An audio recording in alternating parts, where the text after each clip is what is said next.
2부 들어가겠습니다. 2부 촛불 3대 기적과 2017 2부. 그럼 2017년 얘기겠습니다, 이제? 네, 이제 앞으로 뭐 촛불이 밝힐 과제, 내지는 촛불이 그려내는 사회는 어떤 사회일까? 이에 대한 그림을 좀 그려보는. 네, 2017년 이게 참 진짜 멀게 느꼈는데 네. 한 달도 안 남았어. 한 달이면 열흘 남았어 이제. 열흘 남았어. 아, 또 나이 2017년 빅픽처. 네. 빅피처? 빅픽처. 이런 말 처음 들어보세요? 어떡하지? 정말 SNS 시대에 어울리지 않는 단위로군요. 내 피처 뭐 2천, 3천. 아재 개그는 지양해 주시기 바랍니다. 자기가 생활적으로 자주 쓰는 단어가 떠오를 수밖에 없는 거잖아요. 아니 그게 아니라 요즘 픽처 해가지고 큰 그림 이런 게 유행이란 말이에요. 알아요? 곽 박사 유행이라는 거? 빅픽처는 큰 그림이죠. 아니 유행이라는 거 아니냐고. 이 모든 그림이 사실은 그리고 박근혜 초도장 아까 알았어요? 아, 그건 알죠. 아 진짜? 촛불 3년. 아니 그런 말은 썼지 우리가. 네. 박근혜가 초도장을 보낸다 했는데 그게 유행? 아니 그런 거 들어보세요. 최순실 요정설. 아니 그것도 처음 들어요? 그 얘기를 왜 처음 들어보시지?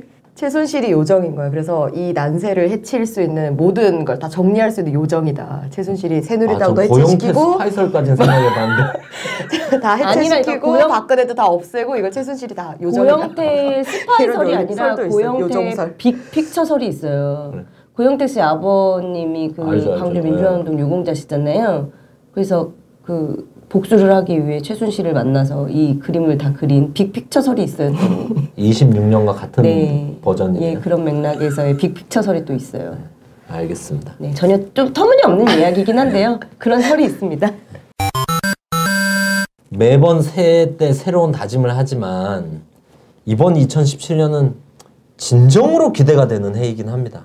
이 촛불로 이 바뀐 토대에서 어떤 구조가 올라가겠는가 이 대한민국에 기대가 많이 됩니다. 저는 이게 세계사적으로도 의미가 있고 혁명 100주년이잖아요. 막 던지지 말고 세계사적으로 왜? 아니 그러니까 100년 전에 1917년 볼셰비키 혁명. 그래서 최초의 이제 사회주의 혁명이라는 것을 그 당시에는 이념적인. 문재인 씨가 그런 차원에서 혁명이라는 표현을. 지금 100년 뒤에 2017년에는 박전 씨가 발끈할 만하네. 최첨단 시민혁명으로. 그러니까 혁명의 양상이 달라지는 거잖아요. 2017년에 이제 펼쳐지는 사회는 이번에 2016년에 일종의 촛불 시민혁명이잖아요. 이것은 21세기 시민혁명인데 이건 최첨단으로 무장한 시민혁명이다. 단순히 이게 무슨 볼셰비키고 뭐 이런 얘기가 아니라 매우 발전해 있는 컴퓨터 그리고 어떤 정보의 어떤 홍수 이 속에서 자발적인 시민들의 참여에 의해서 만들어지는 전혀 다른 형식의 그러니까 1917년에 볼셰비키 혁명을 보면 그 당시에 레닌이 그런 얘기 했지 않습니까? 대중들이 저절로 혁명 투쟁에 나서기를 앉아서 기다리는 것이 아니라 선진적인 노동계급들이 대중 속에 적극적으로 들어가가지고 대중을 혁명으로 조직해내야 된다라고 하면서 빼빼로브르 그 노동자 해방 동맹을 조직하고 그래서 이제 쭉 나가는 거잖아요. 근데 지금의 양상은 다르잖아요. 완전히 다르잖아. 그리고 이제 혁명이라는 게 지금식이 이야기하는 시민혁명이 무슨 사회 계급적 문제를 타파하는 흐름으로까지는 약간 영역이 다르다고 보는데 그런데 지금식에 나타나는 것은 시민들의 자발적 의지로 나타나는 부분들이 저는 100년의 기간에 따라서 다른 면이 있다고 봐요. 근데 이 다른 부분을 우리가 현상적으로 다른 부분이지만 본질적으로는 같다고 보고 어떤 부분이 본질에 해당하고 어떤 부분이 현상인가 하는 부분들은 차후적으로 더 연구해보고 고민해야 될 지점이라고 생각이 듭니다. 이를테면 그런 게 있잖아요. 하나의 사회운동은 기본적으로 이즘의 운동이고 사상의 운동인데 지금은 민주주의 사상이 보편화되어 있는 거죠. 합리주의와 민주주의로 무장한 시민대오가 저 기득권 세력들을 몰아내는 거잖아요. 친일 매국노들을 몰아내고 있는 거잖아요. 이 하나의 합리주의라고 하는 대전제를 가지고 지금 움직이고 있는 건데 이런 기본적인 사상운동의 영역이 있단 말이에요. 그러면 이렇게 차후의 미래에 뭐 사람들의 생활하는 삶에 대한 새로운 사상이라든가 더 발전된 흐름들을 어떻게 내올 수 있을 것인가 이런 부분들에 대해서는 차후에 더 연구될 과제가 필요하겠죠. 하지만 중요한 부분은 2017년은 혁명 100주년이다 이거죠. 그런 면에서 우리가 지금에 나타나고 있는 이 촛불혁명, 시민혁명 이거를 혁명의 입장에서 자꾸 제가 문재인 전 대표가 혁명하고 나니까 저도 자꾸 혁명 무게가 실려버렸네. 네. 근데 자꾸 따라가는 느낌이 있는데. 근데 문재인 대표가 썼으니까 지금 곽 박사 써도 돼. 안 썼는데 쓰면 이게 너무 부담스러운데. 그렇습니까? 그래도 뭐 대선 주자 1위가 쓰는 단어인데 뭐. 지금은 뭐 그런데 저는 문재인 후보가 얘기했던 거는 탄핵이 이를테면 이제 기각이 되면 부결이 되면 혁명으로 갈 수밖에 없다라고 할 때 문재인 대표가 쓴 혁명은 마치 그 100년 전에 볼셰비키 혁명을 양상시키는 내지는 프랑스 대혁명을 양상시키는 그런 혁명을 얘기하는 거지만 제가 지금 사용하는 혁명은 지금의 이 촛불 흐름 자체가 이미 혁명이다. 새로운 시대를 변화시키는 거지 않습니까? 방법에 있어서 이게 폭력 혁명이냐 그러면 차이가 있는 거지만 자체는 여전히 혁명으로 볼 수 있지 않냐 뭐 이런 말씀이죠.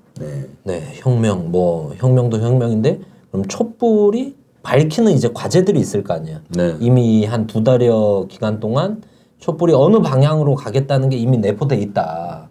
그리고 지향도 밝혀졌다고도 볼 수 있겠다. 그래서 그런 걸 한번 좀 종합해서 한번 얘기를 한번 해주시면 어떨까? 일단은 저희가 87년 6월 항쟁으로 형성된 지금의 체제를 87년 체제라고 부르기도 하잖아요. 네. 저는 이 87년 시스템이 새로운 체제로 나가지 않겠나라는 생각이 듭니다. 우리가 87년 체제에 대해서 87년 6월 항쟁이 미완의 혁명이었으니 87년 체제도 미완의 민주주의, 즉 절차상의 민주주의 이런 얘기들을 하는데 이번에 형성될 민주주의는 저는 이제 이름을 붙였어요. 이게 CVID 형식의 민주주의.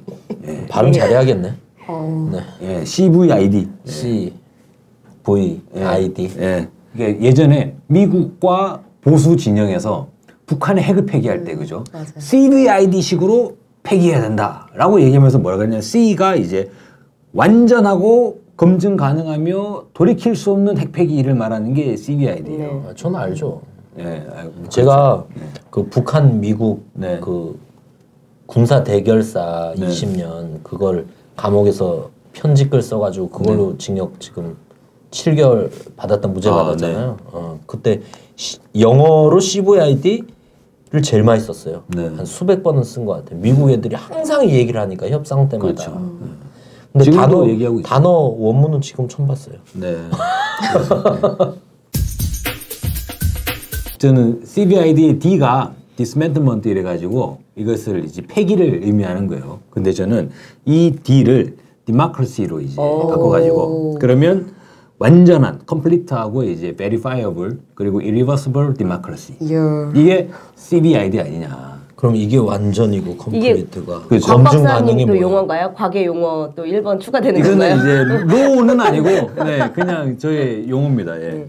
CVID식의 민주주의로 나가자. 이게 저는 촛불 체제의 표상 아니냐. 그러니까 87년 체제는 절차상 민주주의 우리 흔히 이렇게 얘기하잖아요. 근데 촛불 체제는 이거는 CVID식의 민주주의. 검증 가능하고 돌이킬 수 없으면서 완전한 민주주의. 이것으로 마음에 들어요. 나가고 있는 거 아니냐. 너무 마음에 들어요. 저도 단어적으로는 굉장히 마음에는 드는데 뭔가 막연하고 약간 좀 그런 느낌은 들어요. 그래서 구체적으로 어떤 형태가 되면 근데 이 표현은 너무 좋아하지 않으시겠어요?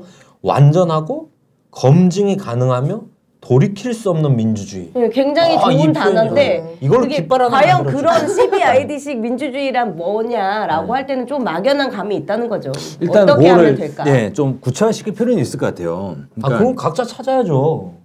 네? 좀 찾아보시죠. 느낌적인 같이 좀 찾자. 여기서 이렇게 초대해놓고 지금 계속 저희들이 자주 이렇게 싸우거든요. 네. 첫째는 일단은 국민의 민의를 존중하는 정치인이 집권해야 된다. 이게 이제 첫 번째 좀 선결 과제이지 않나. 이를테면 민주주의 약한데 존중 정도는 민주주의를 정착시키기 위해서는 어떻게 되느냐면 권력 구조 핵심이 되는 권력자가 국민을 존중하고 국민을 무서워할 줄 아는. 그러니까 실제로 국민을 때로는 두려워할 줄도 아는 그런 정치인이 집권해야지. 그래야지만이 열리게 된다는 거죠. 그렇다면 우리가 흔히 왜 예전에 그런 얘기 많이 했잖아요. 정치인 소환제가 들어가야 된다고. 민주주의의 전제 조건으로는 국민의 그러니까 일종의 대의 정치 체제지 않습니까? 그러니까 대리인으로 대통령이거나 권력자를 앉혀놨는데 이 자가 국민 주권자들의 마음에 들지 않는다면 언제든지 소환할 수 있는. 그럼 지금 김진태, 이정현 이런 애들은 예전역에 소환됐겠네. 네, 전부 다 소환시켜야 된다.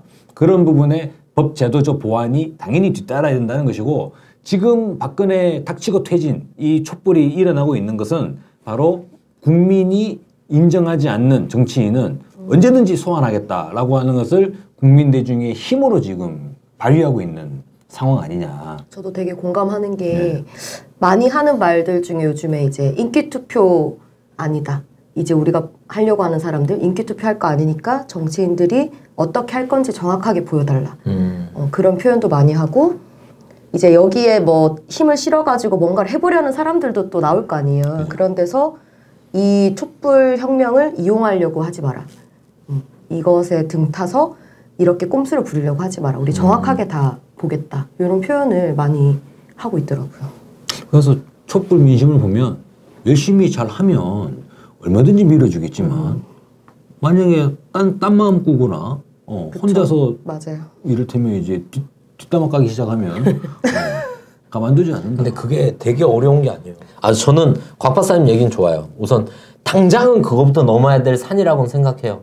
지금 이명박 박근혜 지금 9년, 앞으로 10년을 절대 채우면 안 되는 이 기간에 우리가 이 한 명의 정치 대표를 어떻게 뽑느냐, 대통령을. 그래서 이걸 우선 1차적으로 민의를 잘 대변하고 대행할 사람을 뽑는다. 좋은데 장기적으로는 그 다음에 이제 저희 지방선거도 있고 또 총선 선거 일정들 쭉 이어지지 않습니까? 그리고 이번 대선만 해도 지방선거랑 그 재보궐이랑 맞물릴 가능성이 매우 높은 상황이잖아요. 4월이니까.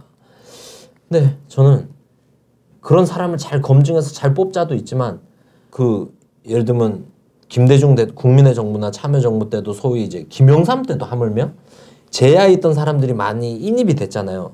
근데 제야에 있던 주축들이 야권이긴 하지만 좀 시대가 바뀌는 것 같아. 새 인물이 필요해. 제야에 있는 좀 젊고 참신한 사람을 데려갔잖아요. 그러면서 야권의 제야의 분열도 약간 생기고 이견도 생기고, 그리고 또 데려가고 또 데려가고. 근데 이게 아니라 지금 이미 촛불이 판을 바꿔놓은 상황이면 촛불의 민심이 모아진 촛불의 사람들이 정치권으로 가면 안 되냐. 이번 대선은 모르겠습니다. 이번 대선은 사실 지금 딱 몇 달 안 남은 상황에서 짜여진 이 후보군이 있으니까 또 모르는 사람이 튀어나올 수도 있겠지만, 사실 저는 그랬으면 좋겠어요. 이게 더 문재인 씨 얘기한 대로 더 혁명적이지 않냐 이런 생각은 드는데, 그 이후에 지방선거나 총선 같은 경우는 아예 여기서 대거 들어가고 또 정치 경험이 없으니까 기존에 하던 야권의 정치인들 중에 촛불 때 검증된 사람들을 오히려 수혈해서 쓰는, 반대로 좀 바뀌어야 되지 않냐. 중심 자체가 인물 자체가 바뀌고 중심 자체가 바뀌고 좀 이런 대로 구상해서 가봐야 되지 않나. 좋은 지적인 것 같습니다. 네, 좋은 생각인 것 같고. 그럼 나가실래요? 제가 한번 이러면 안 돼요. 제가 다 나가실래요? 그럼요. 나가겠습니다. 최소한의 기준이 잡혔잖아요. 박근혜보다 아무리 못해도 박근혜보다는 잘할 수 있어. 맞아요. 근데 그 정도 자신감이면 뭐 시의원, 구의원, 300명 되는 국회의원 못할 게 뭐 있습니까? 그런 건 자신인데 선거운동은 너무 힘들더라고요. 저는 근데 출마자로서 얘기하는데 다시는 그 한 번의 출마 이후에 선출직 공무원의 길을 포기하게 되겠네요. 그런데 실제로 우리가 기준을 볼 때 내가 뭔데? 내지는 야 네가 뭔데 그런 데 나가냐고 라고 얘기할 수 있는데, 뭐 시의원, 구의원, 국회의원이 별거냐고. 별거 아니잖아요. 그죠. 새누리당만큼도 못한다는 거예요 지금. 그럴 자신도 없어요? 있잖아. 없나? 그리고 그러면 돼요. 진짜 뭐 자기가 경험이 없다, 그리고 판단력이 부족하다 그러면 관계없어요. 성주에 그 카톡방 몇 개였죠? 2,000 몇 개? 네.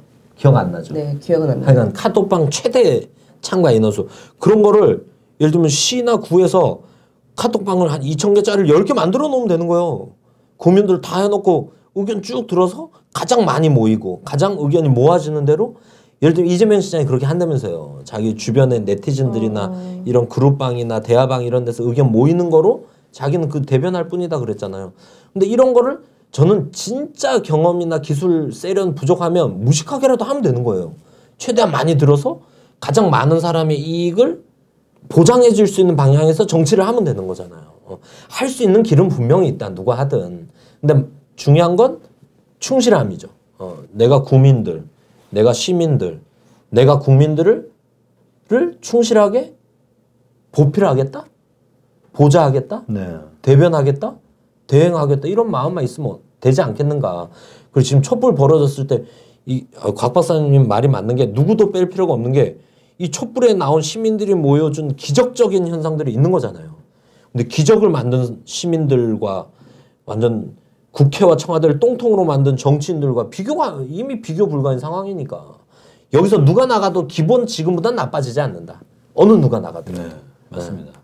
아니 뭐 정치라고 하는 게 사실 지금은 뭔가 아무도 생각지 못하고 있는 새로운 정책이나 비전들을 만들어 가지고 우매한 대중들을 데리고 나가야 되는 건 아니잖아요.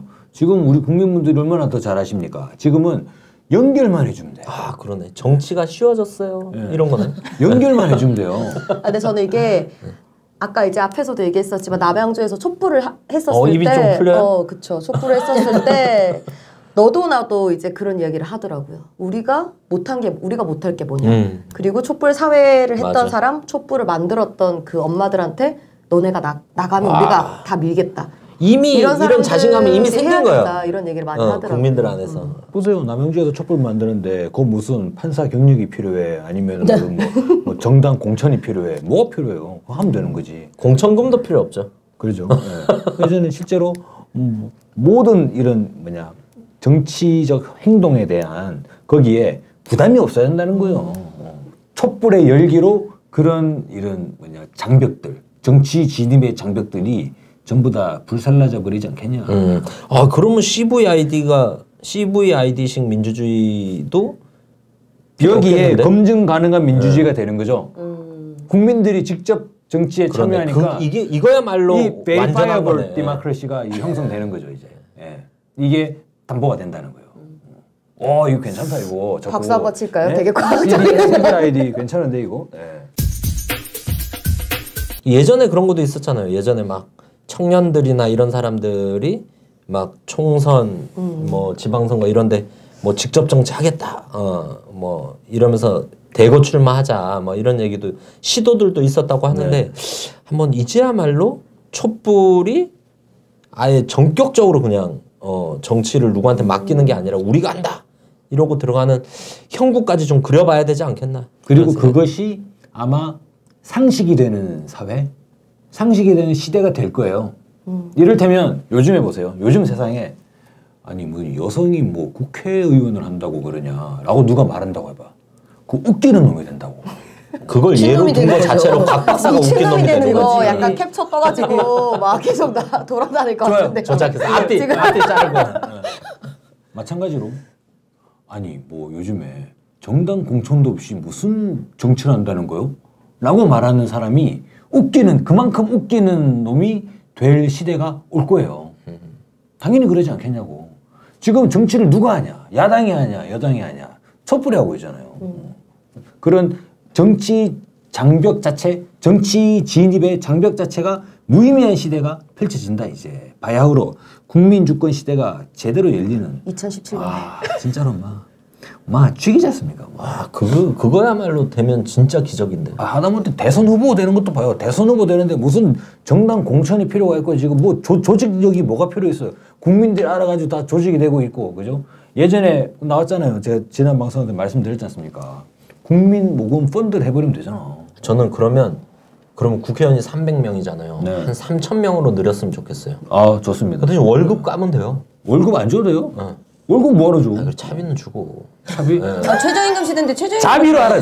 자비로 하라 그래도. 그리고 보좌관들도 7명, 8명, 9명, 인턴 몇 명 이런 게 아니라 보좌관 2명 딱 두면 되는 거예요. 1명, 2명. 보좌관은 월급을 줘야 될 것 같아요. 주더라도 국회의원 뭐 1년에 뭐 1억 얼마에다가 뭐 다른 세비 하면 끝도 없이 늘어나더라고. 이런 거 팍 줄이고 아 맞네 이게 봉사하는 자리니까. 그죠. 대변하고 대행하는데 무슨 월급이 그렇게 많아? 그리고 중요해요. 국회의원 월급을 안 줘봐. 그러면 서울대 나온 판검사들이 국회의원 안 해요. 꼭 그러진 않아요. 왜냐하면 권력이 있기 때문에. 아니 정당 공천도 없애봐. 안 해. 아니 그럼 누가 할 거야? 근데 300명이라서 권력이 약간 집중되지 한 3,000명 해버려. 맞아요. 네. 한 10,000명 해버려. 그러니까 노무현 대통령이 노무현 정부 때 변호사를 확 늘려버렸잖아요. 그런 것처럼. 아 이러면 개헌해야 되는데. 우리 바꾸고 나서 네. 대선 끝나고 한번 생각해 봅시다. 라반특에서 개헌을 밀지 말지. 네, 뭐 하여간 국민이 주인이지만 이 민의를 대변하는 인물 구조를 한번 잘 구상해 보자 이런 네, 얘기였습니다. 좋습니다. 또 어떤 게 있을까요? 형태적 면에서는 아마도 지금의 제가 말씀드린 게 전제가 사실관계가 이제 쫙 알려지게 되는 부분, 즉 정보의 통제가 사라졌다는 부분을 말씀드리는 거잖아요. 이것의 흐름은 이제 네트워크 형식으로 구성되어 있는 이런 인터넷 구조가 하나의 요인이라고 보고, 결국에는 근데 이거는 뭐 어쩔 수 없이 온라인 형식의 정치 활동이 훨씬 더 폭발적으로 늘어나지 않겠나라는 부분은 우리가 충분히 예상할 수 있고 부인할 수 없는 상황 아니냐. 이제 한때 뭐 스페인에서 포데모스라든가 그런 온라인 대중 정당 등을 이제 시도하고 100% 온라인 정당이죠. 근데 그런 흐름이 옳다 그르다는 걸 얘기하는 건 아니라 한국에서는 한국 사회의 특성에 맞는 그런 적극적인 그러니까 온라인에서의 활동의 상당히 더욱더 중요해지는 그런 흐름의 정치 활동 이런 부분들이 많이 확산되고, 이것이 그러니까 예전에 같은 경우는요, 인터넷이나 온라인이라는 게 없었다면 직접 민주주의를 실현하는 게 구조적으로 제약이 있잖아요. 교통과 통신의 미비로 인해서 그 사람들이 모일 수가 없잖아. 토론할 수가 없잖아. 근데 지금은 되잖아요. 직접 민주주의가 형성될 수 있다는 거죠. 물론 이것을 온라인을 그럼 절대화할 거냐라고 할 때 이거는 우리가 예의주시해 볼 면이 있는 것이고, 근데 저는 집단지성의 힘을 믿기 때문에 필요한 수준에서 우리가 그 장점과 그것의 유용함을 최대한 활용하면 된다. 온라인을 최대한 활용하면 된다. 민의를 온전하게 반영하기 위한 면에서, 그런 면에서 저는 차후에는 온라인 형식의 정치가 활성화될 것이다. 새로운 형식의 정치 시스템으로 나타나지 않겠나 생각을 합니다. 저는 온라인이 그 상호 소통을, 큰 규모의 집단이 상호 소통을 위에서 아래로, 아래에서 위로, 뭐 옆에서 옆으로, 지역에서 지역으로, 계층에서 계층으로 하는 데서는 정말 위력적이다. 그거는 지금 지난 촛불의 항쟁이 뭐 이번 태진 촛불도 있지만 촛불의 항쟁이 이번에 빵 터진 게 아니잖아요. 계속 군불이 떼졌고 14년 세월호 때도 그러고 국정원 댓글 때도 그러고 이명박 광우병 쇠고기 때도 그러고 이런 과정에서 이 그런 온라인의 힘은 이미 확인도 됐고 계속 진화가 되어 왔다고 생각하고, 근데 여러 시도가 있단 말이에요. 지금 외국에서 뭐 스페인이나 그리스나 성공했다고 하는데 그런 시도들이 한국에서도 많이 되어 왔죠. 근데 아직까지 저는 이 온라인의 시도만으로는 되지 않는다. 이거를 여기서 토론되고 여기서 논의된 내용들이 또 현장에서 이제 막 추진도 되고 만들어도 줘보고 현장에서 이게 조직으로도 되고 이런 상호의 또 온라인 자체의 소통도 있지만 온라인과 오프라인의 소통도 또 필요한 거잖아요. 연계와 소통이야. 근데 이게 절대적으로 중요하다. 이게 없이는 사실 이런 시도들이 다 일정 정도 반짝하다가 말고 반짝도 못하거나 이런 시도들이 되게 많았다. 근데 이런 데서 뭔가 이 결합이 가능한 시점이 되지 않았나. 왜냐면 저번에 이제 그 여기 태진행동에 일하시는 분 한 분 나오셨잖아요. 네. 차벽 넘자고 막 선동하셨던. 근데 태진행동이 저는 그런 하나의 기회가 될 수 있지 않은가. 왜냐면 누가 만들어라 하지도 않았는데 광역시 도별로 다 만들었잖아요. 태진행동을. 그리고 이게 시별로도 들어가고 더 많이 들어간 데는 서울엔 군별로 들어간 데도 있다고 하더라고. 이거와 온라인이 만난다면 해볼 수 있지 않을까. 저희가 아까 뭐 CVID로 정치인을 잘 세워야 된다 했는데 이 정치인을 일상적으로 감독하고 견제하고 이렇게 할 수 있는 뭔가 외곽, 촛불에 또 촛불도 주말에 한번 이렇게 100만이 모이고 200만이 모이는 건데 이 촛불의 의사를 대변하고 정치권을 견제하고 할 수 있는 뭔가 조직 이 조직이 지금 잘 만들어진다면 여기에 방금 곽 박사가 얘기했던 그런 온라인의 그런 시도를 한번 접목해 볼 수 있지 않을까. 그러면 제가 볼 때는 한번 또 뭐 우리 뭐 포데모스나 이런 데보다 이제 뭐 우리 세계사적으로 정말 전무후무한 아까 말씀 쓰셨던 그런 형태의 뭔가 운동 그런 형태의 네트워크 이런 거 조직 이런 걸 한번 시도해 볼 수 있겠다. 아마도 냉전 시기 군부 독재 시기부터 기득권 세력들은 1인당 국민소득 가지고 선진국 진입, 선진국 도약 얘기했잖아요. 근데 의외로 그죠. 정치 구조를 가지고 우리 대한민국은 선진국에 진입을 할 것 같습니다. 이미 진입을 했죠. 정치 선진국으로. 박근혜만 없으면 이제 대한민국만큼 이렇게 국민들의 민주의식이 높은 나라가 세상에 어디 있어요. 근데 박근혜만 없으면 안 되죠. 새누리당도 없어져야죠. 네. 그렇습니다. 예. 즉각 없어져야죠. 그 말이 맞네. 진짜 최순실 뉴스 처음 나올 때는 외국에서 뭐 이 뉴스 나왔다는 게 너무 짜증나고 막. 근데 지금은 그게 사실 그때 그 느낌이 기억도 안 나요. 와, 이 촛불의 장면을 외국에선 상상도 못 해요. 이런 장면을.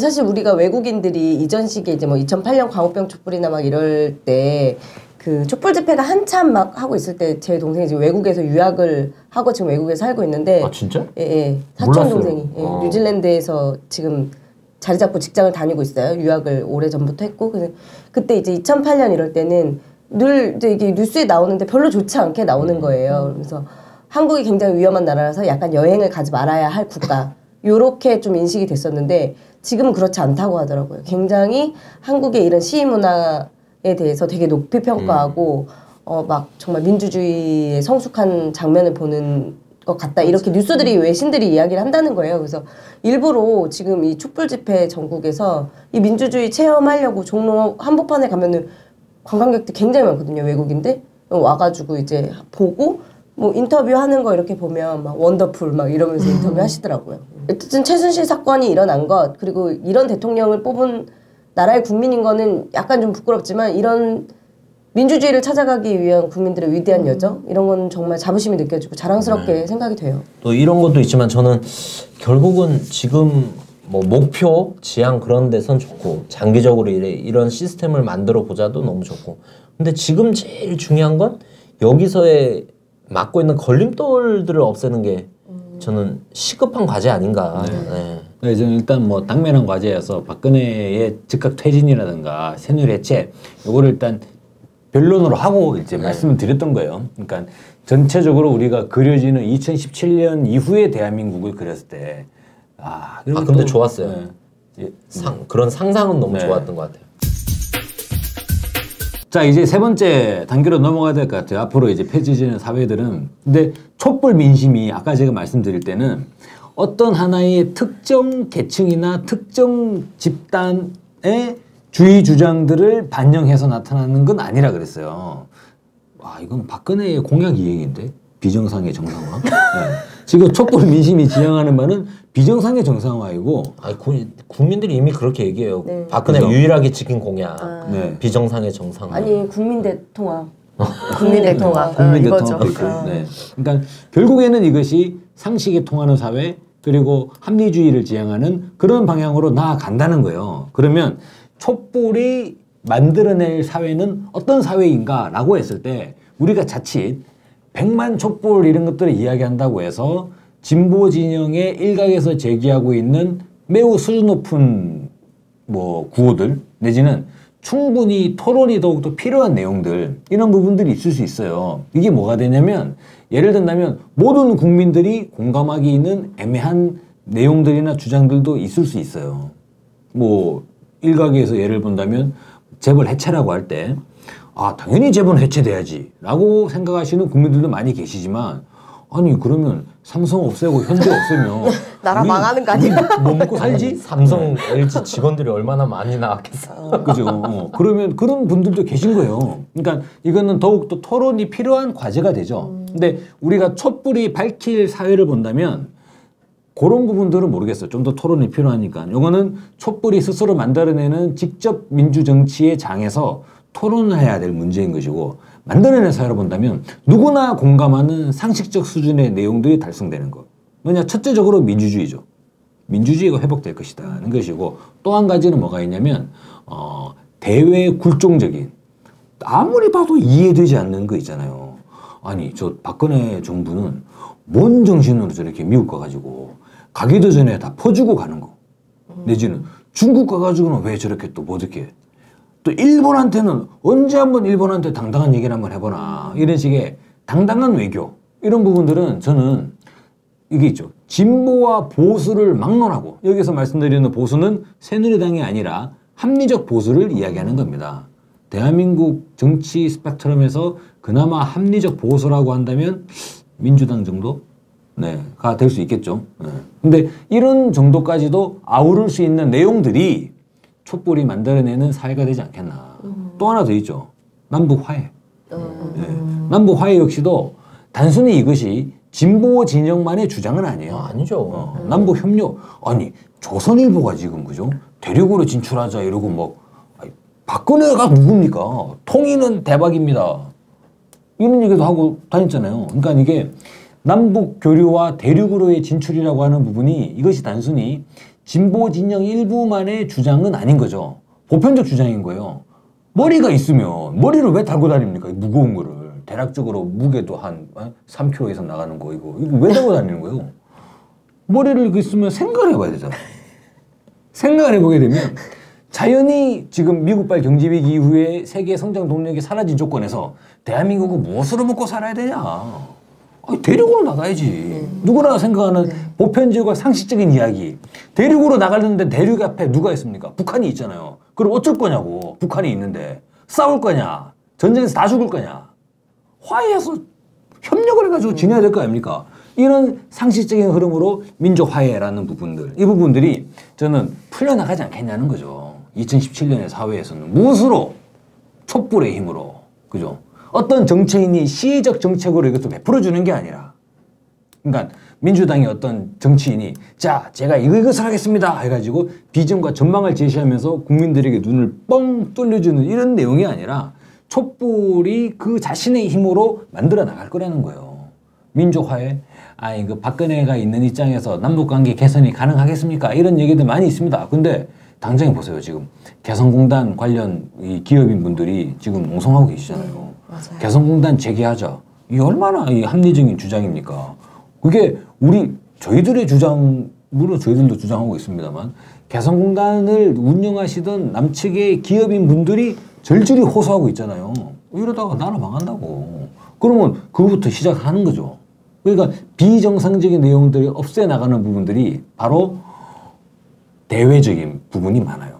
대외 외교에서 대일 굴종 외교, 미국에 대한 굴종 외교, 이것을 이제 벗어난, 이러고 보니 또 예전에 통합진보당의 이정희 전 대표님의 당당한 대통령 생각나긴 하는데, 아무튼 이렇게 새로운 사회가, 상식이 통하는 사회가 열릴 거다. 네. 그 상식이 통하는 사회 얘기하니까 사실 이제 박근혜 대통령이 뭐 언젠가 이제 김정일 국방위원장한테 썼던 편지를 최근에 누군가가 네티즌이 박사모 게시판에 올렸다고 하더라고요. 약발이 떨어졌었나 봐요. 정상적으로 썼더라고. 그래서 이제 어쨌든 그거를 이제 그 게시판에 올렸는데 이제 박사모가 난리가 났다는 거 아닙니까? 이런 종북 빨갱이 쳐죽여야 된다 이러면서 난리가 났다는 거 아닙니까? 박근혜 글인지 모르고. 어쨌든 이런 것들만 봤을 때도 이 당시에 박근혜 대통령은 정말 남북화에 어떤 자기 몫을 하려는 의지가 있었는가 싶기도 하고, 그 글만 봤을 때는. 그리고 사실 이제 우리가 주장하는 재벌 해체라는 이야기는 뭐 삼성, 현대 뭐 이런 데 없애라는 얘기는 아니잖아요. 기형적인 재벌들의 지배구조를 바꾸자라는 이야기인 거잖아요. 그래서 이런 것들이 촛불의 힘으로 바뀔 거라고 봐요. 우리 이재용이 뭐 그 국정감사 나와가지고 오도도 전문기 저보다 잘하는 전문 경영인이 있으면 언제든 자리를 물러나겠습니다. 뭐 이게 쇼라고 보는 사람도 있고, 제가 원래 저 정도 실력밖에 안 된다라고 보는 사람도 있고, 뭐 그렇기는 한데 어쨌든 이재용 폰이라고 했었다면서요. 갤럭시 7인가를. 그런 것들이 이제 어쨌든 촛불의 힘으로 조금씩 그들도 위기의식을 느끼니까 삼성이 그 국정감사에 나와가지고 어쨌든 전략기획실인지 뭔지 없애겠다고 한 거잖아요. 그런 것들도 실제로는 그 국정감사에서 정치인이 니네 문제 있으니까 없애라고 한 게 아니라 이 촛불의 힘이라는 거죠. 이렇게 바꿔가는 게 아닌가 싶습니다. 아, 그러고 보니까 비정상화의 정상화, 박근혜가 쓰던 말이라서 그냥 그렇게 생각했는데 진짜 상식적인 선으로 마무리가 되는 거예요. 다 모든 영역이. 예. 박근혜 하나 때리고 그리고 박근혜 부역 집단 하나하나씩 걷어내면서 이게 뭔가 다 우리가 가지고 있던 뭔가 노선이나 이념이나 정치나 이런 거라기보다 아, 이게 정상이었는데 뭔가 이런 게 보여지고 있지 않나 이런 생각이 들고 저는 그렇기 때문에 이 촛불은 끝나지 않는다. 이렇게 한번 지금 830만 연인원 40만 이 힘으로 지금 사회악을 한번 쑥 100% 걷어내진 못했지만 한번 쑥 미니까 저게 정상이었네? 나는 원래 저렇게 살고 있었어야 되는데 보이니까 사람들이 이제 주시하고 있다. 이거를 소위 이제 대변하겠다고 사실 촛불 벌어지고 2달 동안 숟가락 없는 사람들이 얼마나 많습니까? 지금 변하고 막 이런 사람들. 이런 사람들이 나서니까 또 국민들이 이제 이쁘게 보는 거죠. 그래. 자, 보겠다. 어느 정도 하는지. 보고 있는 형국이다. 그래서 이게 걷어질수록 그 사회는 우리가 1차적으로 지금 이 촛불의 목표, 공통의 목표는 곽 박사님 좋네요. 상식이다. 상식을 이룩하자. 아니, 오늘 우리 나연 씨 오늘 방송 어땠어요? 이름처럼 신났나요? 네, 너무 당황스럽네. 너무 사이가 안 좋은 것 같아요. 좋은 얘기 할 게 없어요? 아니요. 일단 너무 이 애청자들이 많이 나와서 이걸 직접 눈으로 봐야 된다 이런 생각이 좀 많이 들고. 왜요? 왜냐면 좀 늦게 방송이 될 때는 약간 또 조금 진한 맛이 또 있었었는데 이게 나와서 들어보니까 여기서 다 진단을 하고 있구나. 아, 그래? 네, 이 방송이 생방으로 합시다. 그러니까 곽 PD 앞으로 생방으로 합시다. 생방송으로 해야 된다. 이런 생각이 좀 많이 꼴릴 거 들고. 없어.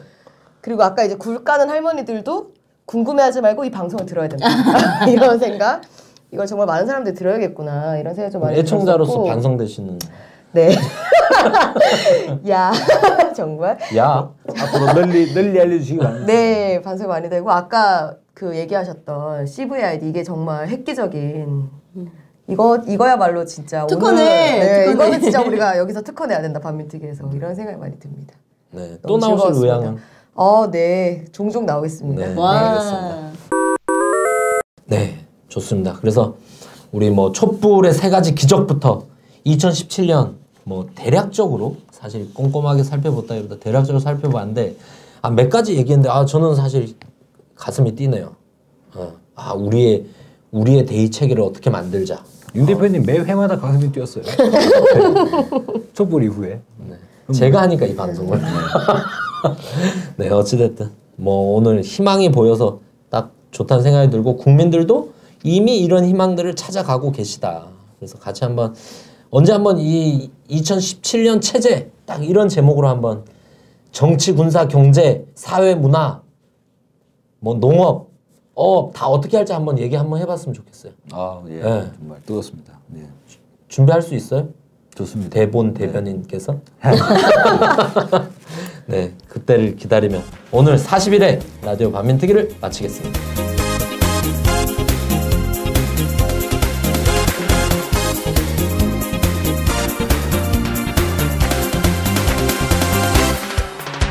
나라를 팔고 민족을 팔아 한몫 챙기신 부자 아빠들, 돈도 대물림 땅도 대물림 권력도 가진 부자 후손들, 일본 장교가 대통령하고 친일파 후손들이 떵떵거리니 일본 놈들이 망언을 하고 이 나라 없인 여기며 조롱한다.